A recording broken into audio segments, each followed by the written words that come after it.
अपने शहर की लेटेस्ट खबरों के लिए चैनल को सब्सक्राइब करें और बेल आइकन को दबाएं।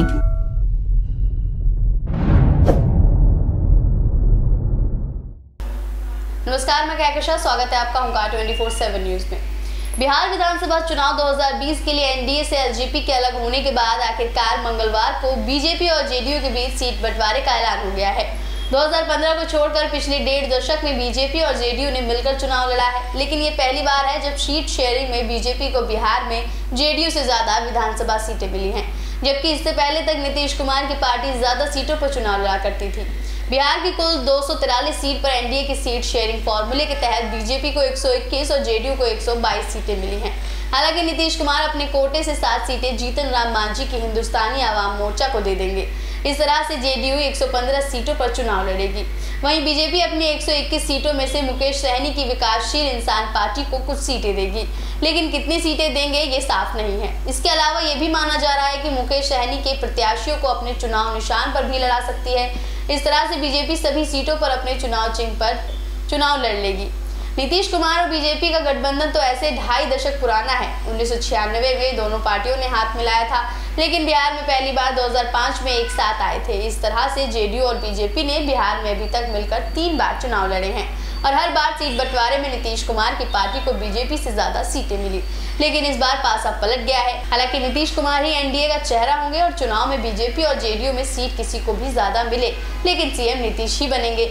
इस पर भी नीतीश ने बीजेपी से मुहर लगवा ली है। बिहार की सियासत में जेडीयू बीजेपी पिछले 15 साल से राज कर रहे हैं। बिहार विधानसभा चुनाव के आंकड़े बताते हैं कि जब ये दोनों दल साथ मिलकर चुनाव लड़े हैं तो जेडीयू बीजेपी को जबरदस्त सीटों के साथ साथ वोट प्रतिशत का भी इजाफा हुआ है।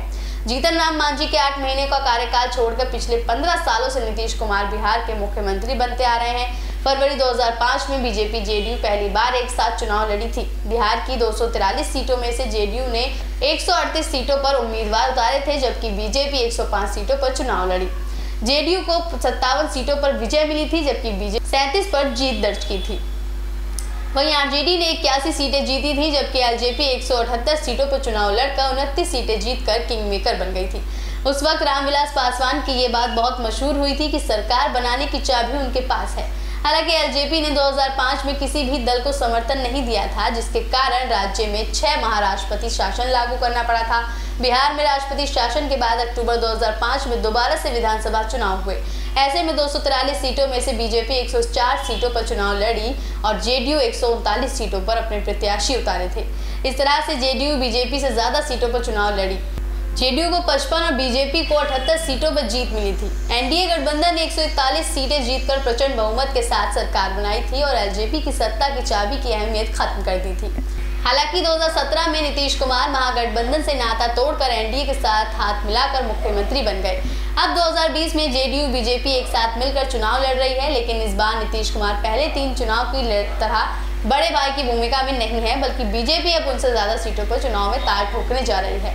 इसके बावजूद बीजेपी के शीर्ष नेतृत्व से लेकर बिहार के दिग्गज नेताओं ने प्रेस कॉन्फ्रेंस से सार्वजनिक रूप से कह दिया है कि नीतीश कुमार ही एनडीए के सीएम का चेहरा है। बीजेपी के प्रदेश अध्यक्ष संजय जायसवाल और बिहार प्रभारी भूपेंद्र यादव ने 2 टूक अंदाज में कहा कि जो बिहार बस नीतीश कुमार को सीएम नहीं मानेगा वह एनडीए का हिस्सा नहीं होगा।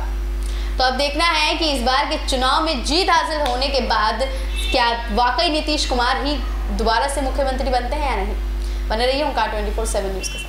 अपने शहर की लेटेस्ट खबरों के लिए चैनल को सब्सक्राइब करें और बेल आइकन को दबाएं।